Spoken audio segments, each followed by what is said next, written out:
A tomb guard broke through the doors of the ER at midnight, holding a limp 10-year-old girl like she was the last flag on a battlefield, rain slicked and blood-drenched.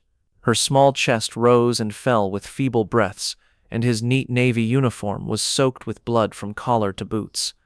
Nurses stopped in their tracks. The guard's fingers shot to his radio, and muttering broke out, "What the hell is that blood?" Hers. In seconds, cops poured in with badges and pistols drawn, yelling, "Hands up, soldier! Get away from the kid now!" He didn't move, just afterward. When he spoke softly to the gurney, he was as steady as a salute. "Injury to the abdomen. She's coding. Go." They cuffed him anyway, dragging the giant in white gloves to a back room while the girl wheeled to surgery. To them, he was just some armed stranger playing hero gone wrong. But the badges, and even the doctors who were taking care of her, didn't know that this silent sentinel had been watching over America's unknown dead for years, and the ghosts in the shadows knew he had just cheated death again. Stay right here with us to see what is coming. Make sure you're subscribed and have the bell icon turned on for more amazing stories like this. Where are you watching? Please tell us in the comments. Join us in keeping their memory alive if you think that ideals like honor, bravery, and sacrifice still matter. A new kind of hush lingered over Washington, D.C. that rainy night. It was as if the ghosts of America's fallen were whispering through the marble headstones at Arlington National Cemetery. It was shortly after midnight, on a hot October night, when the humidity stuck to your skin like a horrible memory. As he finished his duty, Sergeant Jack Harland moved away from the tomb of the nameless soldier. His feet sank a little into the wet grass.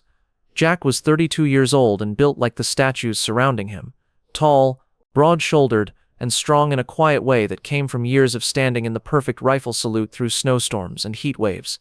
The silver emblem of the Third Infantry Regiment, the Old Guard, was on his navy blue military jacket, which was as immaculate as ever. His black leather shoes shone like mirrors, and his white gloves were pristine. But Jack had to deal with the weight of 2 tours in Iraq and Afghanistan, where quiet wasn't simply a duty, it was a matter of life and death. The rain began as a light drizzle that sounded like gunfire in the distance as it hit the foliage. But it got worse quickly, converting the pathways into slick rivers. Jack didn't care. After a 12-hour vigil, he would walk home across the cemetery grounds to shake off the memories of the day. He didn't have a phone in his pocket because it was against the rules while on guard duty, and he wasn't in a hurry. In the distance, the city lights flickered, and the Potomac River was a dark ribbon under the Washington Monument's glow. He walked along a side road close to the Kennedy tomb site, where the air was dense with the smell of moist dirt and magnolia. He heard it then, a little rough sound like a cat stuck in a storm drain, but sharper and more human, a whimper that was cut off by a gasp. Jack paused, his training kicking in like an old reflex. He strained to hear over the steady thud of the rain. He looked through the shadows along the iron fence that ran along the edge of the park next to Arlington. At first, all I could see were branches swaying. Then I saw something move, a small shape crouched in the underbrush, half hidden by ferns that had grown too big. He walked slowly, his boots making little noise on the dirt. One hand automatically hovered near the bayonet sheath on his belt. "Hey," he said softly, in a low, steady voice, like you would talk to a nervous recruit. "Are you okay in there?" No answer, only another feeble cry. Jack moved the branches out of the way, and rain fell from his KP hat onto his collar. There she was, a girl no older than 10, coiled up like she had been thrown away. Emily Thompson, even if he didn't know her name yet. Her pink jacket was ripped at the sleeves, and her curly hair was smeared with mud and blood. One arm hung at an odd angle, with bone peeking through bruised skin. The blood was oozing from a cut low on her side, making her pants dark and sticky. Her face was as pale as the moonlight coming through clouds, and her eyes were half open, and her lips moved without making a sound. Jack knelt down, and the dirt soaked through his pants without his even thinking about it. "Hey kid, look at me." He put 2 gloved fingers on her neck. Pulse is weak, but there were weak gasps, clammy skin, and shock creeping in quickly. He switched his brain to combat medic mode. The lessons from Fort Benning were very important. Airway, hemorrhage, and shock. Stop the bleeding first. He took off his white gloves and stuffed them into the wound to stop the bleeding. She winced as a small mule ran away, but she didn't wake up all the way. "Wait a minute, sweetheart. Uncle Jack's got you." Not enough time for 911. The closest phone was a payphone blocks away, and she didn't have any minutes. George Washington University Medical Center was 6 streets away. If the helicopter was late, You would carry your friend in the sandbox. You moved. It was easy to pick her up. She didn't weigh much at all bones and fear. He held her close to his chest, her head resting on his shoulder. Blood smeared his uniform jacket like war paint. The rain was coming down hard now, making it hard for him to see. Jack, on the other hand, started to jog, splashing through puddles with his boots. The cemetery gates were big, and then the vacant streets of DC where sodium lamps made lengthy shadows. His arms hurt after 2 blocks, and his lungs were drawing in air in rapid bursts, but he kept going. Stay with me, kid. We're almost there. Her breaths hitched against his neck, warm and fleeting. They could hear sirens in the distance, but they weren't for them. It was just the rain, the sound of his footsteps, and the girl battling for every heartbeat. Jack's shirt was wet and bloodied under his jacket, and his kepi was tilted back. Sweat and rainfall were combining on his forehead as he got to the ER. He kicked open the entrance of the ambulance bay with 1 boot, and the bright lights within flashed like a storm breaking. The automatic doors whooshed shut behind him, keeping the rain out but letting the commotion in. At 1 a.m. the ER waiting area at George Washington University Hospital was empty. A couple of drunks were slumped over on chairs, a nurse was going through charts at the desk, and the security officer was sleeping beside the vending machines. But everything came to a halt when Jack Harland walked in. His wet clothing drew water at his feet. The girl's blood drips in big, huge red drops onto the linoleum. Heads turned. The receptionist stopped drinking her coffee. The nurse let go of her pen. The guard jumped up and put his right hand on his radio. Now the trauma team. Jack's voice broke through the startled hush with a bark of command that had been honed on drill fields and in foxholes. He walked to the triage desk with Emily safely in his arms. Her weight kept him steady like an anchor. 10-year-old girl. Stab wound to the stomach. Possible internal bleeding. Broken arm. Signs of shock. I've got pressure on the wound. Move. Carla, the triage nurse, was a thin woman with a crooked name tag. She blinked hard and got to work. Sir, oh God. Please put her down. Please put her down. She pushed the button for the overhead page, and her voice echoed softly. Code Blue Bay 2. Child trauma coming. 2 orderlies raced from a side door, pushing a gurney with squeaking wheels, but they stopped for a moment to stare at the soldier who was covered in blood and carrying a half-conscious child like she was made of glass. Jack gently laid Emily down, like putting a flag on a casket, and held one hand firmly on the glove bundle against her side until Carla's gloved fingers took over. Pulse is 58, BP is dropping, 80 over 50, Carla said, her training taking over the shock. Get her to CT right away. The metallic smell of blood hung heavy in the air as they wheeled Emily away through swinging doors. Jack stood up straight, his chest thumping. His navy wool uniform was wrecked. The collar to the cuff was dyed red. The silver tomb guard badge got dull because of the mess. The waiting room came back to life. Whispers that sound like aftershocks. Who the hell is that guy? He looks like he just came from a war zone. That kid, God, she's so small. Hank, the security guard, was a big guy with a buzz cut and a stomach from eating too many donuts. He slowly walked up, his hand not quite on his holster. Okay, buddy, take it easy. What's your name? Sergeant Jack Harland, 3rd Infantry, Old Guard. Jack's voice was flat and matter-of-fact, like he was reporting for roll call. He took off his kepi and put it on the desk. Water drips from the edge. Hank looked at the outfit, the blood, and the man's huge stature. 6422, easy, you're in the army.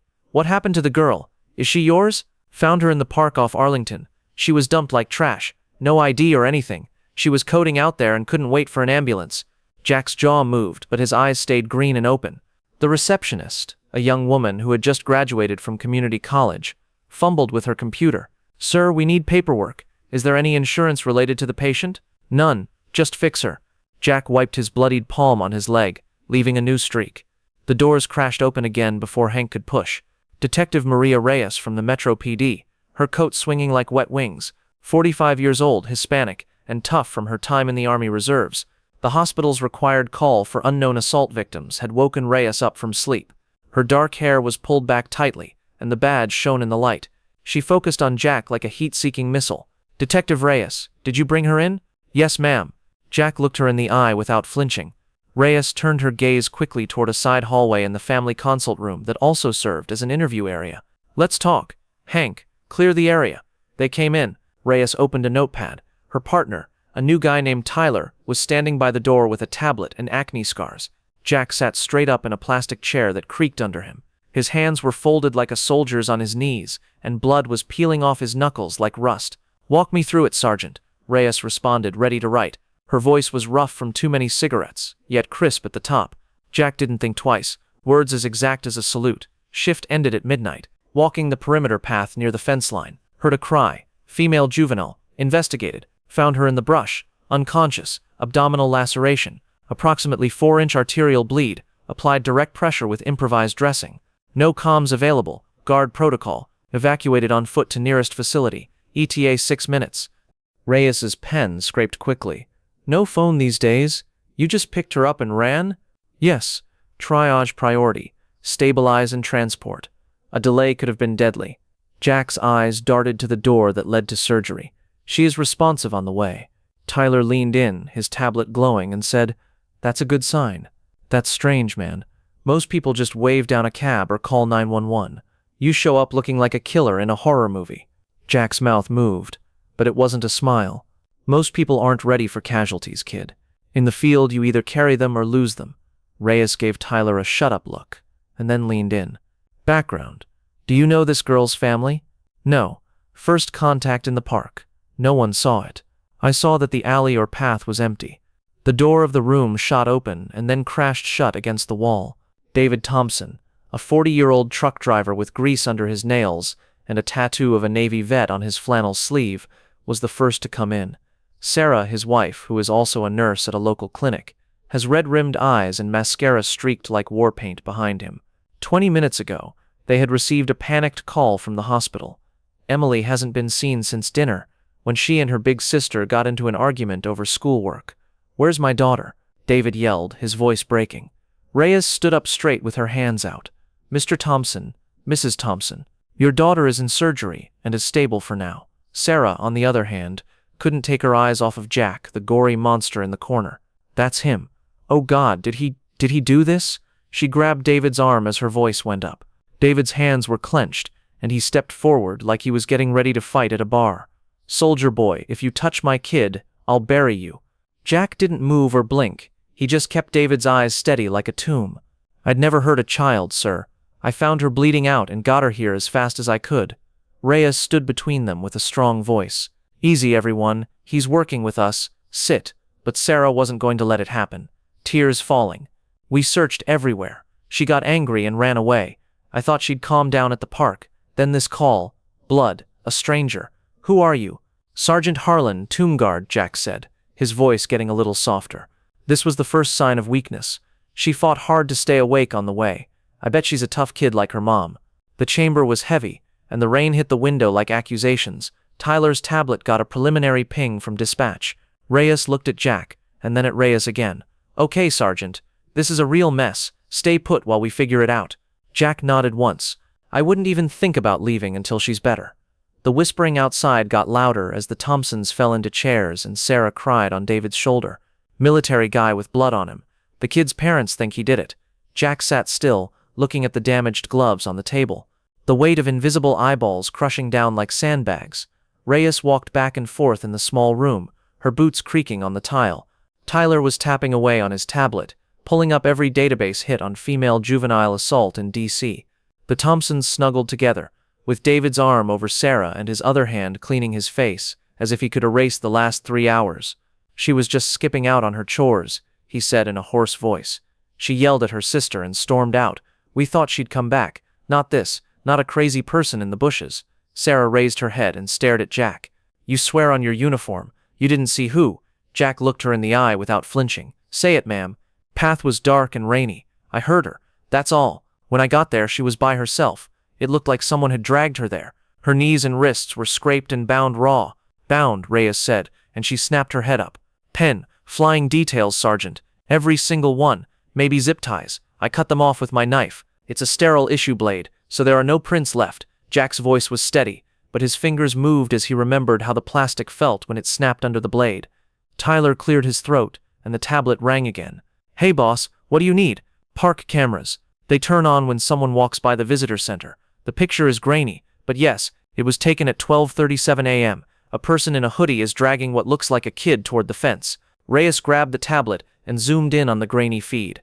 A tall, skinny figure with white sneakers flashing pulled a little body into the ferns. You can see the side profile. David bent over, his face growing pale.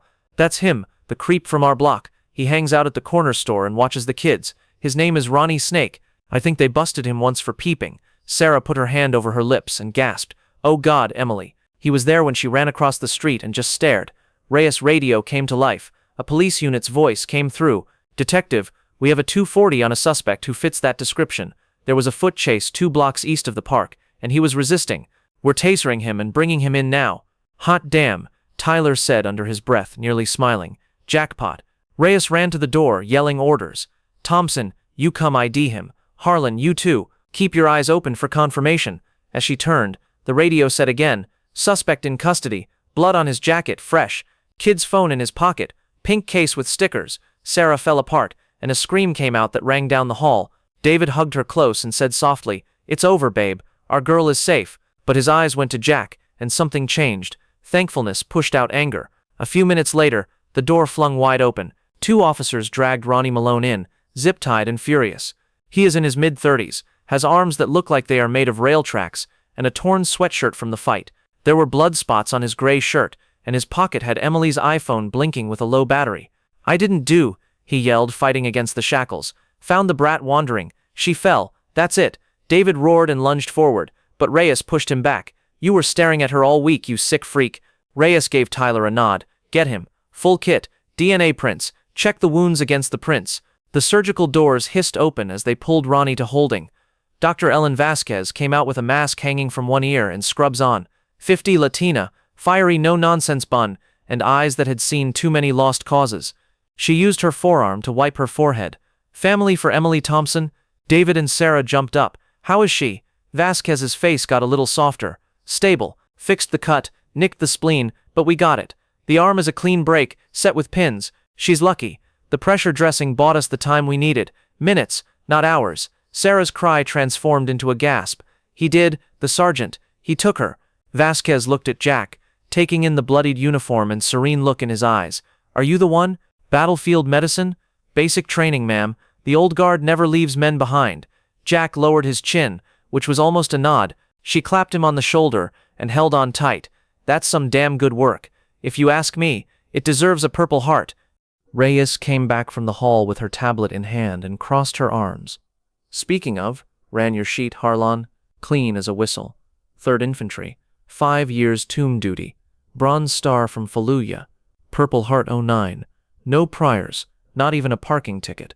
Tyler whistled softly. "Man, you're like Captain America, but without the shield." Jack shrugged, and a glimmer of a smile broke through. "Just did my job, officer." David went forward and put his hand out, covering Jack's calloused palm. "We thought the worst. We accused you of being blind. Emily is alive because of you, son." Navy vet to Army, isn't that a kick? "Thank you from the bottom of my heart." Sarah joined in, clutching Jack tightly even though she was bleeding. Her words were muffled against his jacket. "My baby is breathing because you didn't leave. God put you there tonight." Jack patted her back in a way that felt like cuddling a live grenade. "Anyone would have," Bull Reyes said, putting her paper away. "Most people scroll past you. You ran toward the fire." The tension in the room went away, like the rain outside slowing down. Tyler got the nice coffee from the machine. It was black and hot.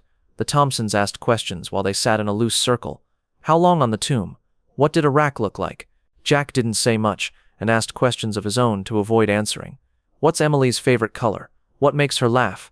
"Blue," Sarah remarked, her voice breaking like the sky after a storm. But when the clock rolled down to 2, Reyes's radio buzzed with Malone's last song, took her off the pavement, scared out when she yelled, and left her behind to run. "A full confession is coming." David let out a big breath. "Bastard is going down." Vasquez stuck her head in. "She's waking up. She wants the nice soldier man. You want to see?" Jack stood up, but stopped at the door. "Reyes is obscuring the light. One thing, Harlan. Why walk at midnight without a backup? You put your life on the line for a stranger." Jack's eyes glazed over as he traced the grave insignia on his lapel with his thumb. "I had a sister once. She lived in Detroit 20 years ago and was the same age as Emily. Some jerk killed her. No one stopped. She didn't make it." His voice got rougher, and it was the first true edge. "Joined up after that. Swore I would never turn away again." The room went quiet. Sarah's hand flew up to her mouth. David nodded slowly. "Vito to vet. I'm sorry, brother. I'm really sorry." Reyes held onto his arm. Well, you turned it around tonight, hero. Jack just nodded and walked into the corridor, which made the weight feel a little less heavy. The voices behind him grew into murmurs of astonishment. The recovery unit smelled like antiseptic and clean bedding, which was significantly different from the ER's sharp fragrance. Jack followed Vasquez down the corridor, leaving behind muddy prints that a janitor would curse later. The rain had slowed to a light drizzle, knocking on the windows like reluctant applause. The door to Emily's room was closed, and the monitors were beeping steadily. A green line danced on the screen, showing that life was still going on. Vasquez knocked softly. "Hey champ, someone is here to see you." Emily was lying on pillows with her arm in a blue cast that had nurse doodles on it. She was bleeding slowly. Her face was covered in bruises, with a purple bloom under one eye, and a split lip bandaged up. But those brown eyes lit up as they saw Jack. "You," she said, her voice rough from the tube they had pulled. "The guy who carries." Jack sat down on the chair next to her bed, making sure not to crowd her. "Hey kiddo, you look tougher than I do after a PT run." She was able to smile, although it hurt. "That hurts, but you saved me," Mom whispered. Her small hand went out and brushed his sleeve, leaving old blood on the cuff. "Not really, you saved yourself by fighting like a Marine." Jack's voice got warmer, and the sergeant became more like an uncle. "Anyway, what's your name?" "Emily Thompson." She looked at the cast. "Are you going to sign it?" From the doorway, Vasquez laughed. "Only if you promise not to go on any more adventures at night." "Okay." Jack took a pen out of his pocket, one that wrote in black ink that could write through sandstorms. He painstakingly scrolled on the plaster. "Stay fierce, Emily. Sergeant Jack Harland, Seer Fee." Even if he was fit for the army. Sarah and David stood outside, peeping in. They had just cried, but they were also smiling. David mouthed, "Our hero," and Sarah gave him a thumbs up. Reyes stayed in the hall for a while, finishing up with Tyler. "Paperwork is great. Harlan's praise for walking is on hold. The parents of the kids want him to come over for Thanksgiving." Tyler smiled. "Turkey and war stories. I'm in." Emily yawned, and her eyes were tired when she got back to the room. "Why did you stop that night?" "Most adults don't." Jack leaned in and spoke softly. "Turning away is what breaks the world, kid. And you reminded me of someone who needed a win." She nodded, drowsy, and started to fall asleep while Vasquez checked her vitals. Vitals strong. "She's a fighter." Jack rose up and pulled the cover up higher. "Be safe, Emily. I'll see you on the other side." The Thompsons waited in the hall. David had 2 styrofoam cups of coffee. Real coffee from the cafeteria, not that vending machine sludge. "Here, Sergeant. You earned it." He gave one to Jack and then slapped him on the shoulder. "Listen, we're just regular people with trucking routes and nursing shifts. But you're family now." Emily asked for pot roast for dinner on Sunday. Jack took the cup, which was steaming. "Thanks, sir, but I have to go to work at dawn." David snorted. "Pot roast can wait. Besides, I owe you a beer. Navy style, cold and cheap." She put her arm around him. "Please, Jack. Emily was so happy to see you and us. We understand now. The tomb thing. Protecting the unknown. That's you. Quiet. Guardian." Reyes strolled up with her badge clipped neatly. "He's right. Brass will hear about this. A hero from the old guard saves a civilian, front page news." Jack waved it off and drank his coffee. Bitter. Just right. No press, just work. She looked at him. Respect growing. "It's up to you. But here's a shiny Metro PD challenge coin with an eagle on it that she had in her pocket." He put it in his pocket. "Wait. Solid. It means more than you think, detective." They talked, then went to bed easily. David telling stories about Iraq. "For months, there was sand in my MREs." Sarah asking Vasquez questions about healing. 2 weeks of bed rest. She'll scale the walls. Tyler got sandwiches from a cart. The group gathered in a loose circle, and laughing broke through the sadness. Jack talked of the few patrols in Fallujah and the pain of convoy ambushes, but he started with Emily. "Kids got spark. That's why we put on our suits." As the sun rose and the light came through the blinds, Vasquez gently shooed them away. "Visiting hours are almost over." David gave Jack a hug with a tight grasp. "Sunday at 4, don't leave us." "Wouldn't dream." Jack gave it back and stepped back, his suit hardening in the air conditioning. Sarah pushed a note into his hand with her home address written on it. "You're welcome to come by any time. The doors are open." Reyes led him to the door. Rain stopped and the streets were steaming under the street lamps. "Are you okay?" "Always, ma'am." But he kept looking toward the doors to the recovery wing. She nodded. "Get some rack time. Arlington doesn't wait for anyone." The doors opened automatically, and the cool air felt like liberation. Jack stopped on the steps to straighten his kepi. The city wakes up, slow joggers on the mall and vendors getting their carts ready. 6 blocks back, the park would be closed off and Tex would be going through the ferns.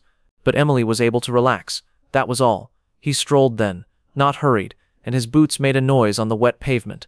The rising sun made the PTOAC shine like gold. At Arlington, the cemetery came to life as groundskeepers started up mowers and early visitors laid wreaths. Jack checked in at the barracks and took off the tattered uniform for the quartermaster. The cashier exclaimed, "What a night," as he put it in a bag.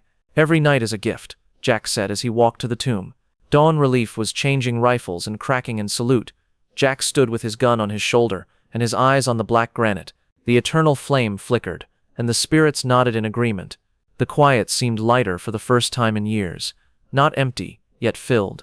The sister's shadow moved a little. Emily lit up a fresh light. Duty wasn't only about steel and stone. It was the carry and the option to stop. And Sergeant Jack Harland stood vigil in the peaceful dawn, unbreakable, as the sun rose higher over D.C., spreading long shadows over the reflecting pool.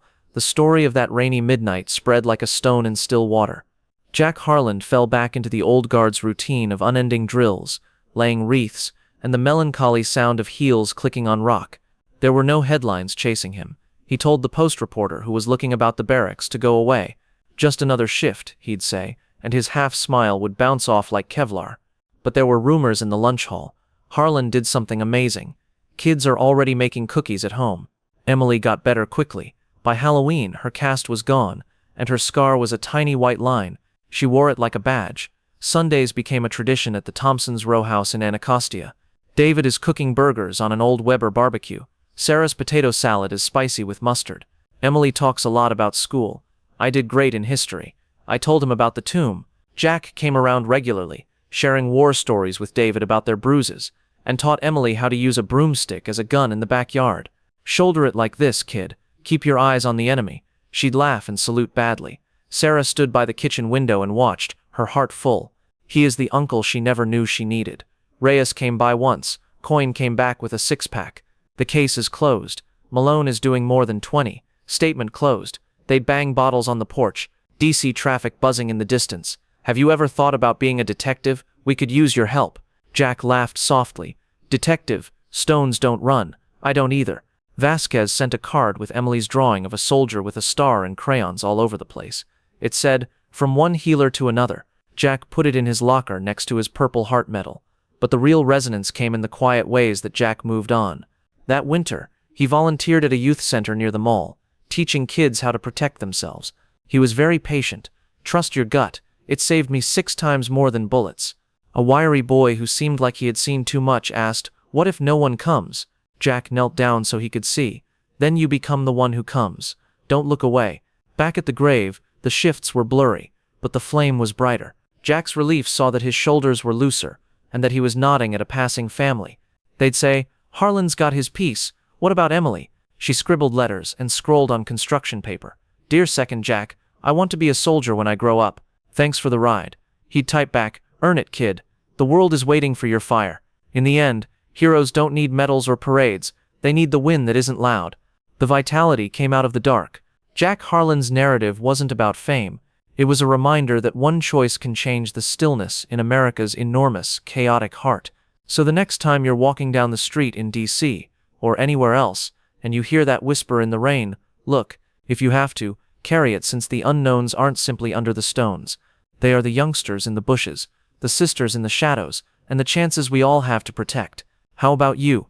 Have you ever had a night when responsibility called louder than sleep? Send me a message and tell me what you have. And don't forget that we joyful few, hold the line from the halls of Montezuma to the shores of Tripoli. Fade to the flame that never goes out.